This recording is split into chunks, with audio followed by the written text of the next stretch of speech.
So you can already see the big difference in just, raking up those pine needles from this area here. And then you can see the pine needles down here. So it just takes a little bit of effort. It's really not that big of a deal. And let me show you guys kind of how this cascades around. I'm kind of crawling around the trash can. So we have a little walkway here, and this pyracantha bush, I've talked about it before, it's my nemesis. It doesn't belong here. It's too big. It's really kind of designed as a hedge or a perimeter plant, not along a walkway. It's going to get too big, and I'm going to have to fight with it all spring and summer long. So we got, I believe these are rhododendrons, or no, they're not. There's something else.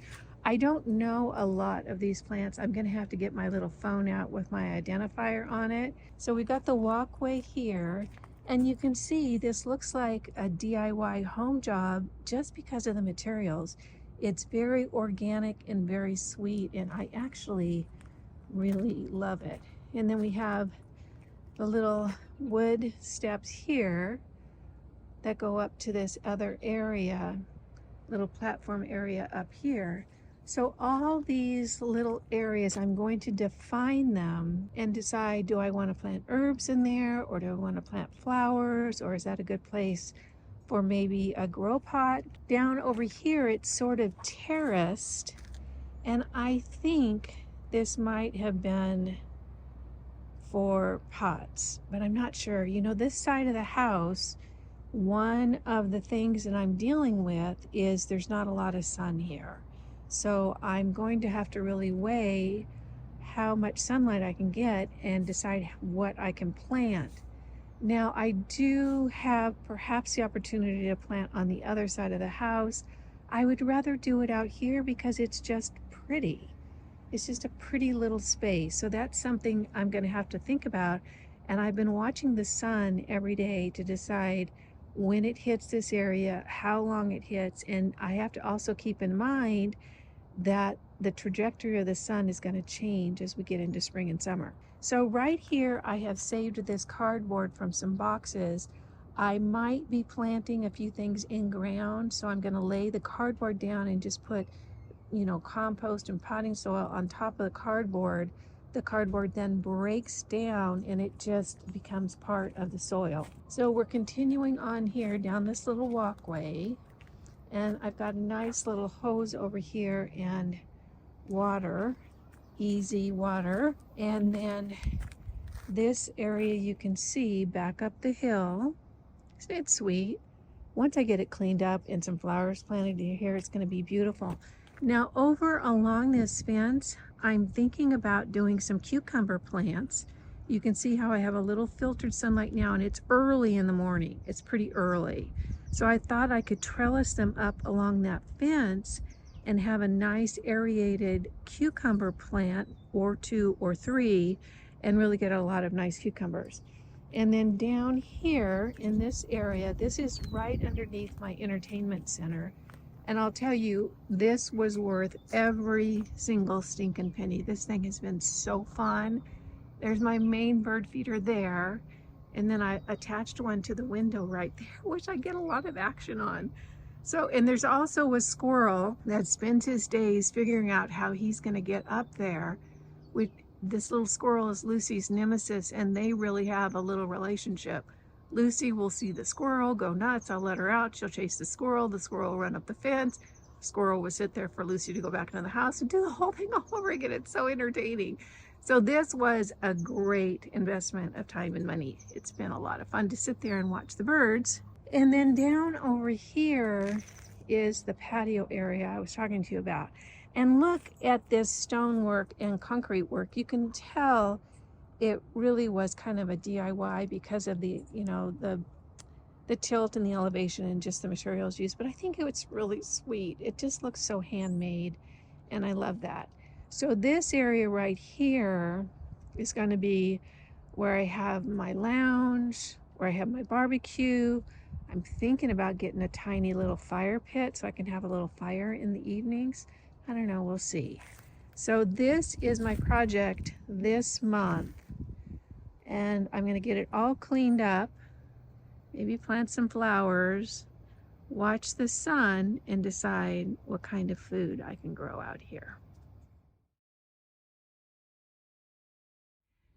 You guys have heard me say that I am the self-appointed crash test dummy for over 50 women. And I take that role very, very seriously. And what I am committed to is trying all kinds of stuff to let you guys know if it's worth it or not. And here's a little inside tip.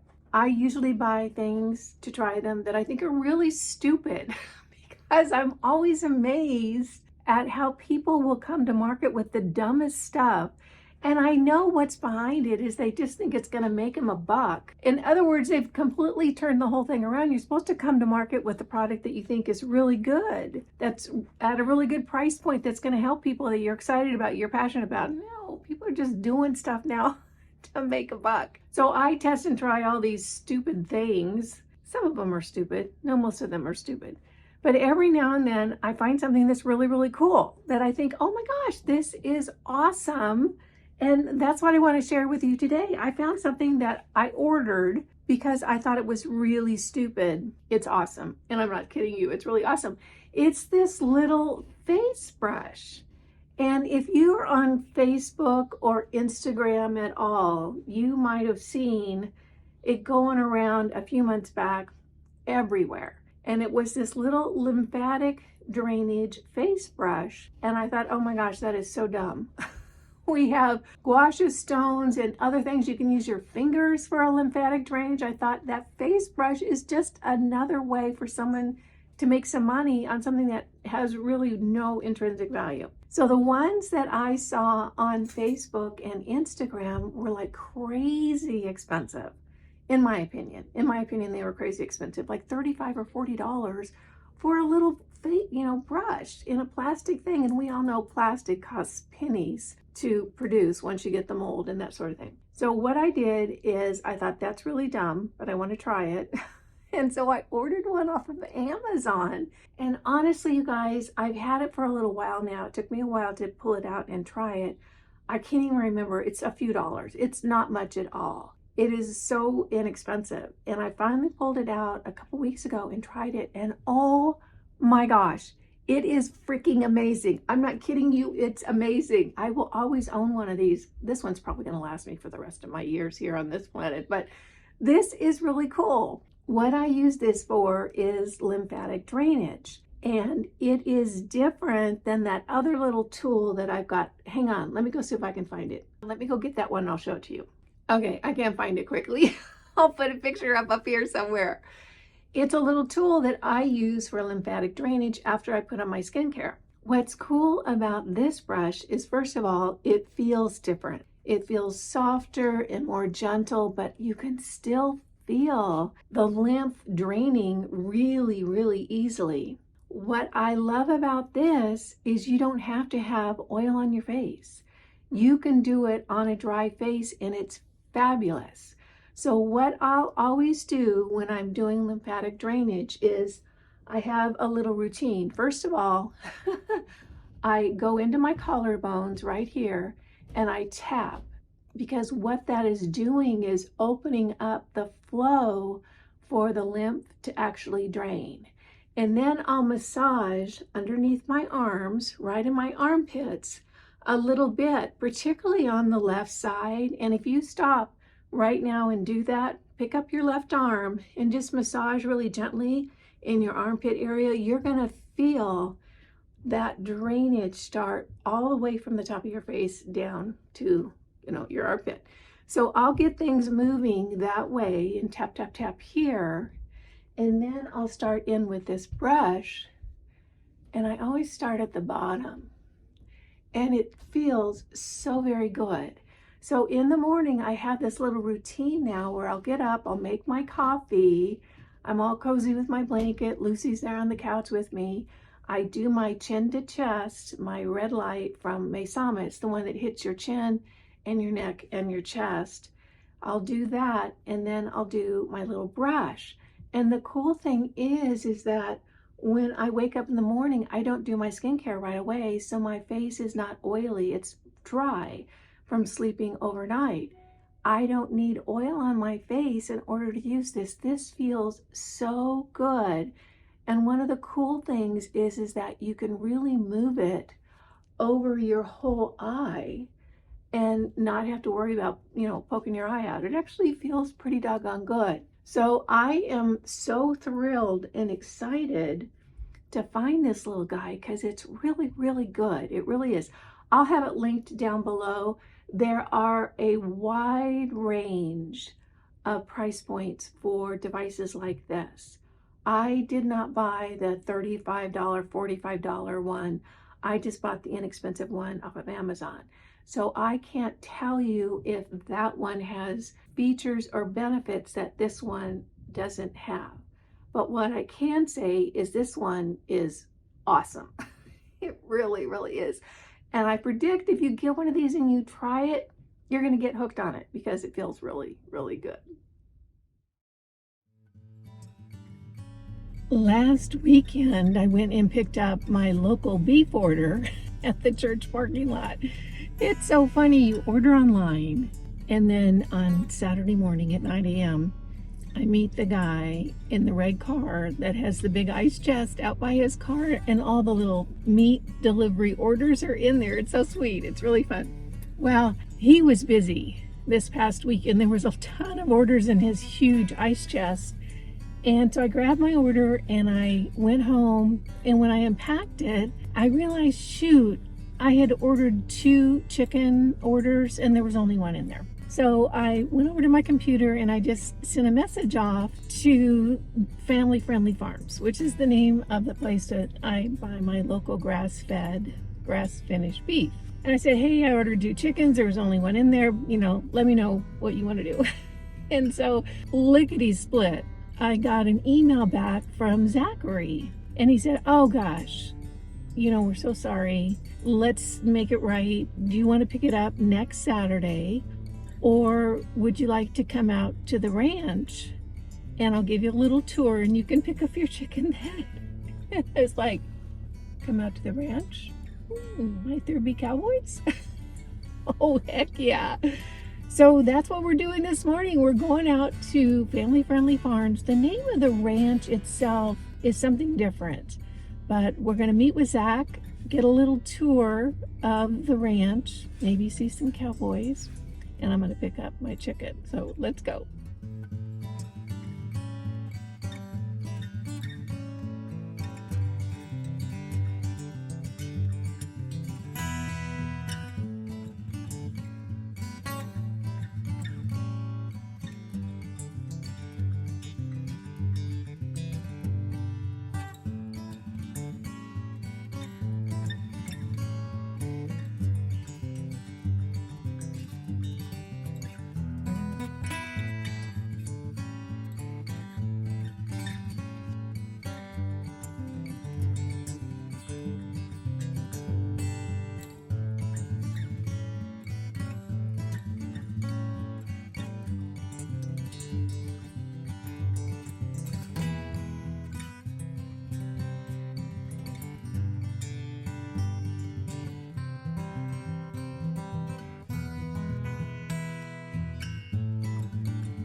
Okay, I'm here with Zach. This is Zach. Tell us what you do here. So we have all natural pasture raised animals, and so we have beef, pork, lamb, and chicken, and we raise everything here with no antibiotics, no hormones, no corn, and no soy. So it's all very allergen friendly for a lot of people who have health issues with those things. And it also is just very regenerative farming forward. So Yeah. everything we do out here, it's all for the health of the animals, which leads to the health of the meat, and then health for ourselves as we eat that meat. Yeah. And I just want to show you guys, this place is incredibly beautiful. He just shared that they have about 200 acres. And so they'll move the animals around in different areas depending on what's going on and what time of the year it is. It's absolutely gorgeous. So is this a family business? It is. It is. So my parents bought the property in 2000, and then we were able to move out a couple years later. Everything you see out here, for the most part, are things that we've put on the property ourselves. When we first moved out, it was a little bit of a dump. We ended up moving out about 7 dump trucks full of scrap metal and trash. Okay. Now, where did you guys come from? Like, how did your parents even think that this was going to be a good idea? It's kind of an odd story. So they both grew up in Stockton. My dad's an architect by trade, and so they kind of moved around the Bay Area doing architecture work. And then they late 90s, they both kind of had conversions and wanted to move away from city life and get a homesteading property. Originally they were looking at getting, like, you know, maybe 10-15 acres or something, just to kind of have room for animals and a place for us kids to run around.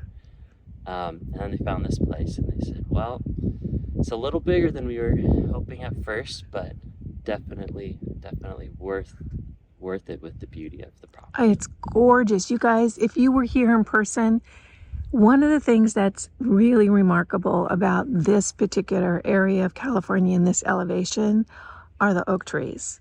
They're just stunning. And I grew up in this area, so they're very familiar to me. And if you can look right here, these are the oak trees.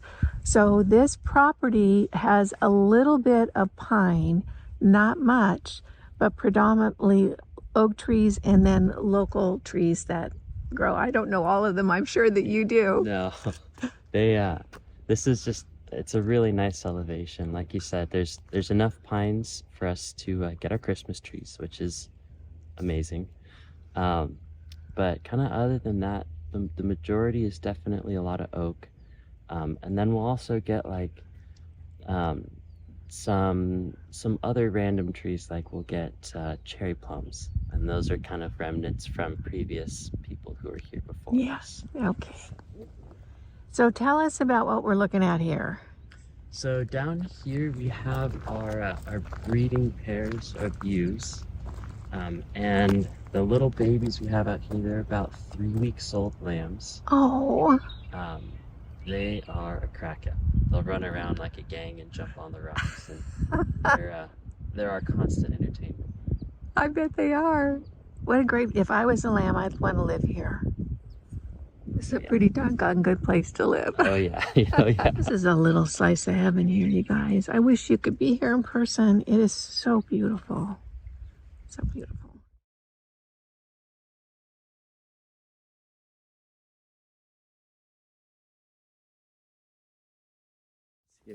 Oh, Hello. you are the animal folks. We are. I bet you're in heaven out here. Oh yeah. I certainly would be. Oh, Definitely. I'm Kimberly. Hi, Kimberly. Tyler. Good to meet you. Natalie. Hi. Nice to meet you. So we're, Asa. First name what's your name? Asa. Asa, nice to meet you. This is Zoe. This is the couple that runs the animals here on the property. So there's 200 acres. A lot for Zachary to take on by himself. So tell us how you got involved in this and why. Why you did. If you don't know Polyface Farms, you need to check it out because that's some good stuff there. So tell us about your choices here. Yeah, absolutely. So it really started as a journey to find a place where we can raise our family and, raising our kids out of the system and, being able to teach them skills. And then we started looking into regenerative farming. What does that look like? And how can we start our own practice on a small acreage and then maybe lease land and kind of do that Joel Salatin way. And we had been customers of Family Friendly for a few years. They were one of the few grass-fed and pasture-raised sort of farms that were big enough to support, a larger community. And we loved volunteering. We loved, like, a lot of our experience came from just volunteering here. And so when I was telling Phil about, hey, maybe we're thinking about moving to West Virginia to maybe even like apprentice with Joel Salatin and just kind of figure it out, his response is, great. Why don't you just stay here and do it here instead? And so they graciously gave us the opportunity to come here and to live on the farm. Yeah, and the timing was perfect because they were looking for a family to come and kind of take over the livestock and the day-to-day operations. And we were very open and excited. We were like, hey, we didn't know that was an option, but 100% let's take it. And so and then the rest is history, because we're expanding and it's awesome, and it's so much experience, and there's just so much love, and it's been just an amazing experience so far out here. Okay, so the one thing I want to talk about today, and thank you so much for taking time out here to do this. There are some ladies watching right now that have seen me buy grass-fed, grass-finished local beef as I've moved to different places around the country. And what I'll do is I'll hop on Facebook, find out who's got the beef in town, or I'll Google it. That's how I found Family Friendly Farms. I actually Googled grass-fed, grass-finished. Us too. Area. Same thing. So for those ladies who see it, no, I'm so used to buying meat in the plastic wrapper in the grocery store.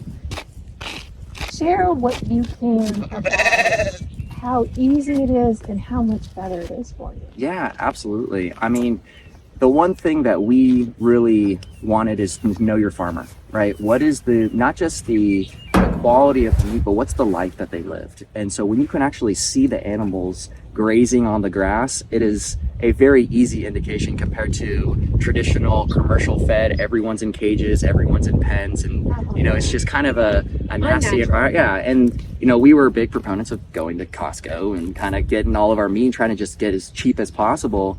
But then you start realizing the process of what they're doing to their meats just to get it to look good on the shelves. Pumping it up, injecting it, dyeing it, everything that's in it. Absolutely. And then when you go grass-fed, you notice there obviously is a difference in the flavor, and you realize that's what real meat tastes like. And we are just been so conditioned to eat fake sort of meat and with dyes and with hormones and with antibiotics, that we don't really have a palate. It's like, and so it's definitely, when you look at who you're supporting, we always wanted to support our local farmers, right? Because that's what helps the local economy, and it helps with obviously everyone growing compared to, the big, box companies that are obviously pumping out just tons and tons of meat. But, new studies show every day how, unhealthy the animals are, which then also translate into stress. If they're stressed out all the time, you can actually eat stress. And so for us, we have busy lives as it is. I don't want to keep eating stress from the food that I'm eating. And look at the difference in this environment where the animals are raised compared to the crowded conditions in factory farming. That's okay. We're going to feed the sheep here, guys. I love it out here. I wonder if they have room for me. Look at this. What a treat this has been. Thank you, Zach, for inviting me out. This has really been such a treat. And what a difference when you can feel really comfortable with a local rancher in your neighborhood. I hope you guys will give it a whirl.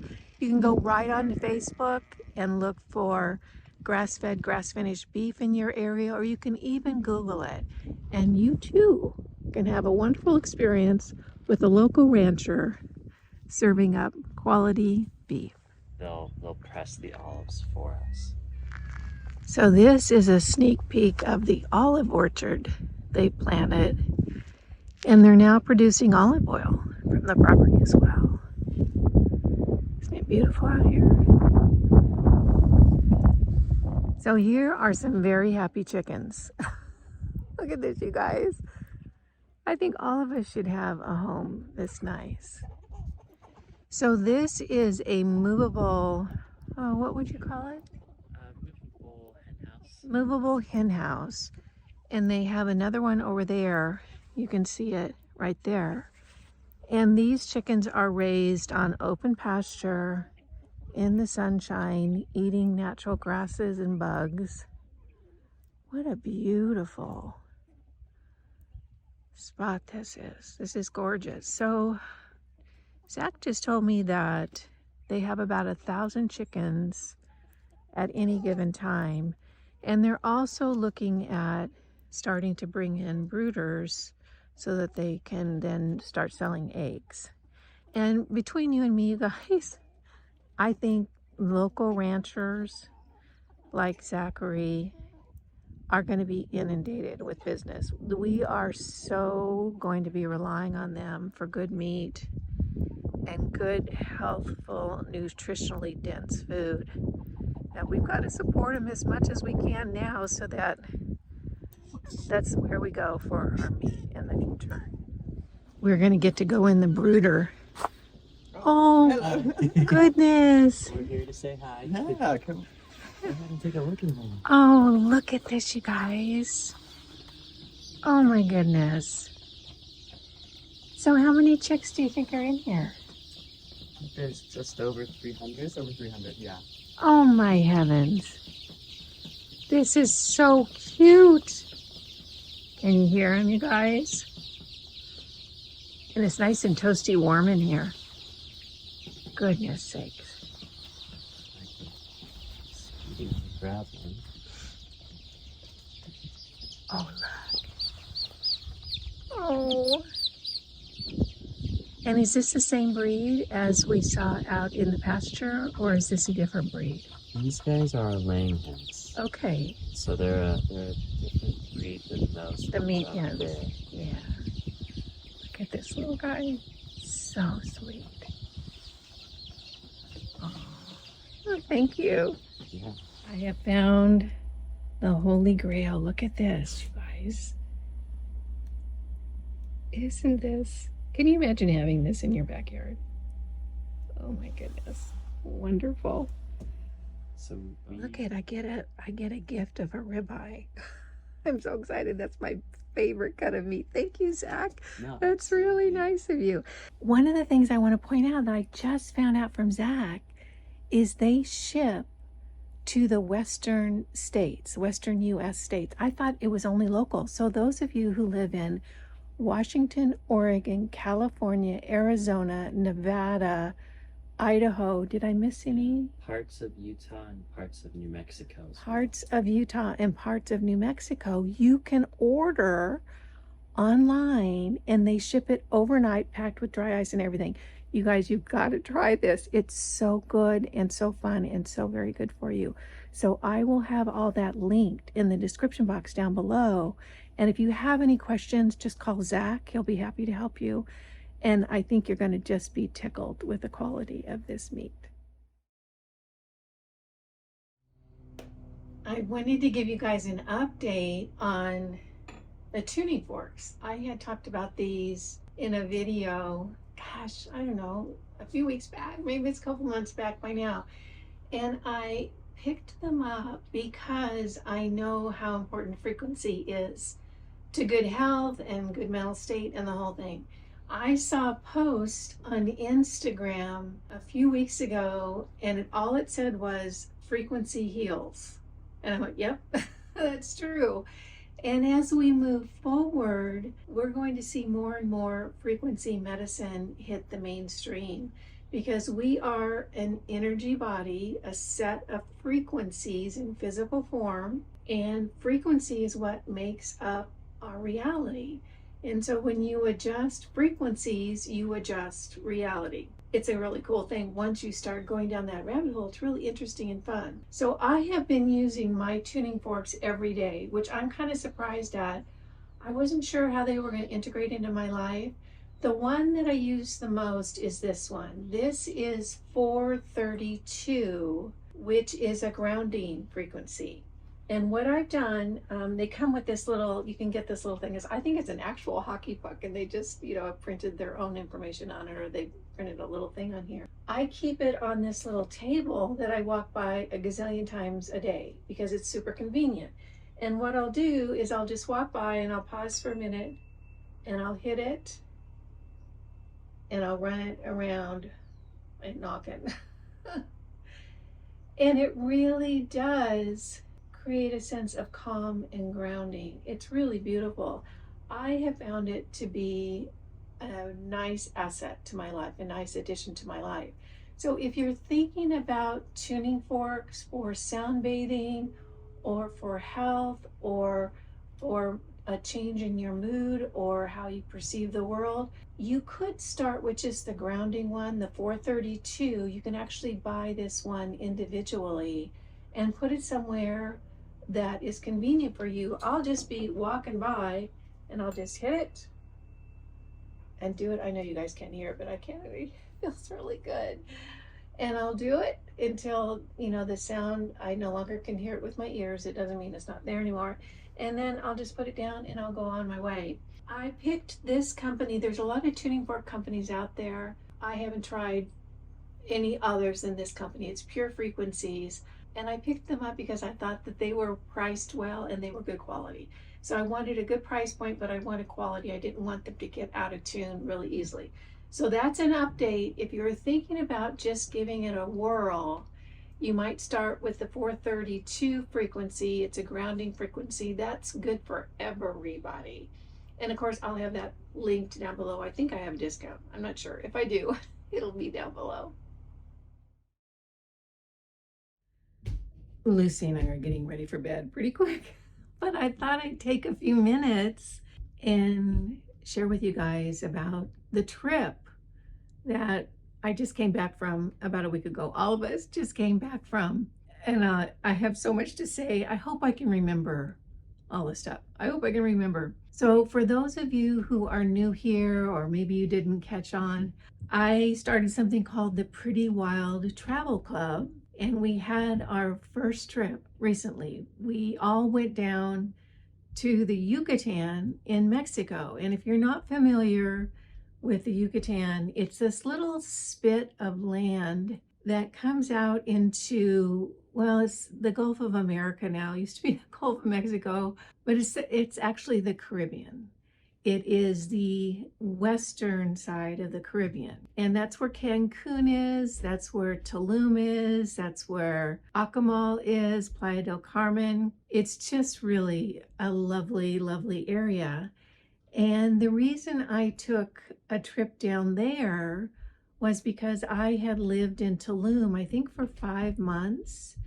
And then at the end of the time that I lived in Tulum, before I went down to Ecuador, I went to a little place called Bacalar and stayed there for a couple of weeks. And I'll tell you what, I think Bacalar is one of my favorite places on the planet, but I get ahead of myself. So we took a trip, the Pretty Wild Travel Club, and I did the trip along with my dear friend Suzanne. You might know her. She has the Swan Song Vintage up in Redmond, Oregon. I had been repeatedly asked by different companies if I wanted to do a trip with the viewers from my channel, and I always said no, because I didn't think that I had the personality to do a trip, and I'll get into that later. But I talked to Suzanne about it when I lived in Oregon, and she said, oh, I'd love to do that. And so I said, if you'll do it with me, I'll do it with you, and we'll do it together. Well, I'm telling you what, we just got back a week ago. We had an absolute blast. It was such a fun trip, such a fun trip. So it started in Cancun, and most of us flew into Cancun the day before the tour started. Now, mind you, I had never done a tour before in my life. I had always traveled alone, just by myself with a suitcase, generally a carry-on and a backpack. That was it. I'd never done a tour. I don't think I'd done a tour. I don't think so. So we all met in Cancun day before the official tour started. There was one little gal, Amy, really fun gal. She had been on another trip and wasn't getting home from that other trip. And Amy, I can't remember where you were now. I'm blanking on it. Put it down in the comments, Amy, if you're watching. She was only able to fly in the day the trip started into Cancun. So we all met up in Cancun and we stayed mostly in the same hotel, and everybody kind of hung out and got to know each other and this and that. And then Amy showed up the next day, and it was so funny because her flight was late and we were kind of all on the van that, you know, took us, was our transportation for the whole trip. Neatest people on that van. I'll tell you that in a minute. And Amy's flight was a little late, so it literally looked like a kidnapping in a parking lot when Amy showed up, because she comes zooming in on this van and we gather her out of there and throw her into our van. It looks like, you know, we had kidnapped her. Anyway, off we went. So the first place we went to was Bacalar. And Bacalar, you've probably never heard of it. Nobody's heard of Bacalar. Nobody knows where it is or what it is. It is so special and so amazing. I almost hate to say it out loud on the internet because I don't want it to get really busy. Bacalar has this extraordinary lagoon, and it's a freshwater mineral fed lagoon right in the spit of land in the Yucatan of Mexico. And it is crystal clear. It is beautiful water. It's just really, it's warm. You know, it doesn't feel super warm on a cooler day. It's absolutely glorious. And so we come into Tulum and we get a hotel that is so sweet and so fun. It's little rooms down with a center little aisleway or stairs down to the water. And we all gathered there and had just the best time at Bacalar. So I won't go through all the details of the trip, although I would if you wanted me to. Come on over for coffee, we'll talk about it. So what I can say about the trip is it was so fun. We had such a good time. And let me tell you what the very best highlights of the trip were. First of all, the number one fabulous thing about the trip was the group. The dynamics of all the women. It just went so well, and everyone just connected and made friendships, and we just chatted and we had the best time. And you know what's funny is I sent out a little survey. I had my assistant put it together before we got home, asking all the gals that went on the trip, you know, what did you like about it? Did you like the hotels? Did you like the transportation? Did you like this? Did you like that? Did you like this place we went and that place we went? And everybody pretty much loved everything. There was a few little things we could, you know, change up if we did it again. The number one thing that everybody raved about was the group dynamic. It was just the wildest thing. So we were all these diverse women from different parts of the country with different backgrounds, different professions, different everything, and everyone just really clicked. We had a lot of fun. And you know, sometimes in groups, you know, when you're in a group of people, there might be a few over here, a few over here, and this and that, and they make little, you know, Lucy's over here, she wants my attention. It wasn't like that. Everybody was just having a great time. So one of my favorite things about Bacalar, other than Lagoon, which is fabulous, it's absolutely fabulous, is the hotel that we stayed in had a little coffee breakfast thing on a balcony overlooking the view down to the water from the hotel. Here, let me show you Lucy. She's right here. She wants me to pet her. I'll bring her over here on my lap. And we would sit out there in the morning and have our coffee together and chat and just have the best time. It was so fun. I think that is almost one of my favorite memories. And since I've been home, you know, I have my coffee with Lucy in the morning. It's not as much fun as it was with the gals because we would laugh and tell stories and get to know each other. It was really, really a good time. It really was. So we stayed in Bacalar, had a great time, went out on the lagoon. We went and swam in a cenote. If you don't know what cenotes are, go look it up. It's spelled C-E-N-O-T-E. They're extraordinary bodies of water, because there's an underground river in the Yucatan. There's no rivers, surface rivers really. The river is underground because that whole area used to be under the ocean. And the cenotes are areas where the land has fallen in and there's like a hole there, and that hole fills up with water from that underground river. It's just fabulous. And so we had a chance to swim in a couple of cenotes and make a day of it in one place, and fabulous food. I'm telling you, the coconut shrimp I think was the highlight of the trip. So we had a great time in Bacalar. Everyone had fun.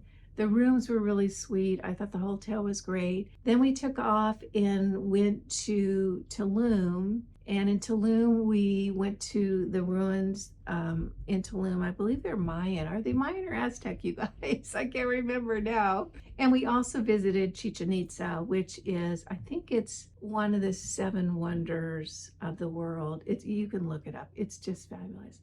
So long story short, we had a great time. I had a great time. Everyone made fast friends. We had a little text group that we created, and we're still doing it. We're still talking on it. So it really was a good time. Now, was everything perfect? No, not everything was perfect. There was few little things that all of us kind of agreed, and I read it on the survey, and most of what they said on the survey I agreed with. You know, like maybe this hotel wasn't the best choice, or maybe we would have wanted, you know, a day on the beach here or there. But, you know, all in all, it just went so beautifully, so beautifully. And I want to tell you, another one of the really cool things is we had a tour guide and a driver that took us in this little van the whole time. The driver was Carlos and the tour guide was Victor. And they could not have been better. They really could not have been better. Carlos was just the best driver. He was always so courteous and always so polite, helped us out of the van, helped us into the van. A couple of the gals said, "He reminds me of my dad. I feel so safe." And he was a little bit older. And Victor was this young guy, lives in Playa del Carmen, I believe. Correct me if I'm wrong, ladies that were there on the trip. Lives in Playa del Carmen, and he and his wife both are tour guides. And he was wonderful, just so polite and so easy and so accommodating. Just a fabulous, fabulous guy. So I think that, in my opinion, and you gals, if you were on the trip and you're watching, they might be sick of me by now and don't want to watch my videos for, I don't know. If you were on the trip, tell me if I missed something that you thought was extraordinary. We did so many fun things. And here's the thing, you know, some of us said, oh, I wish we'd had a day or two just to laze around on the beach and hang out in the water and this sort of thing. And I'm like, yeah, but then we would have missed some other archaeological sites that I think are important, because when you're there, don't you want to see the important history?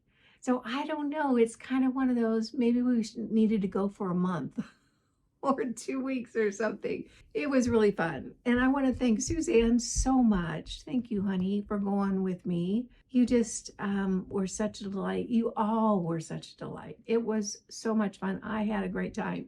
And, you know, I have to tell you, it was the laughter between the gals and the jokes and this and that.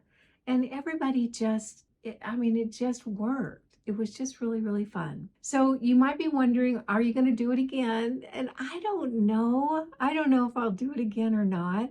This one was so good. I think maybe I should quit while I'm ahead. I don't know. Anyway, it was a great time. And I want to thank all the women. They were just so fun and they made it so great. I mean, we had people from New York and people from Texas and people from Florida and Colorado and California and everywhere. So it was really, really a delight, and I had a great time, and I think the other gals did too.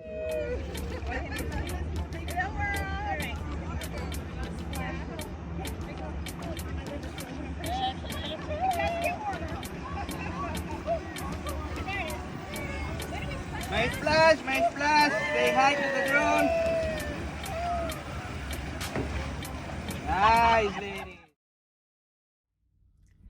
This right here This is what my side table looks like in real life whenever it's cleaned up.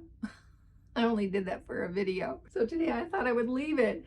This is Crochet Central. This is what I do here. You guys know that. Are you getting sick of listening to me talk about crochet yet? Sorry about that. It's just what I'm doing right now because it's colder outside. But let me tell you, tomorrow it's going to be 71, and I think it's going to be 72 on Saturday, 70 on Sunday. I'm going kayaking all 3 days. So it's beginning right now. So this is the bag that I'm working on right now. I get up really early in the morning and I work on these, and it's all dark and quiet, and I have my coffee and Lucy's next to me. It's my favorite time of the day. It really is. It's my favorite time of the day. So this is the one I'm working on now, and I thought I'd show you because you're captured. All the bags that I've done so far, I don't even know how many I have, but it's a lot. And I don't remember the ones I've already shown you guys, so I'm just going to show them to you, all of them, really quickly. Lucy's over here. Oh, come here. You want to say hi to everybody? There's Lucy. See, she's right here. She looks bigger on camera than she is in real life. She's about 24 pounds. She's pretty tiny. Okay, honey, get down. Get down. All right, so here's one right here. Isn't that pretty? Kind of a, I don't know, purple and neutral one. Here's the next one. And these are for farmers markets or for when you're going to the grocery store and you have to take your own bag and you don't have much to get. So there's the next one. This one I did a little while ago. Pretty pink for the pink lovers. And then there's this one. This is kind of a navy and different colors.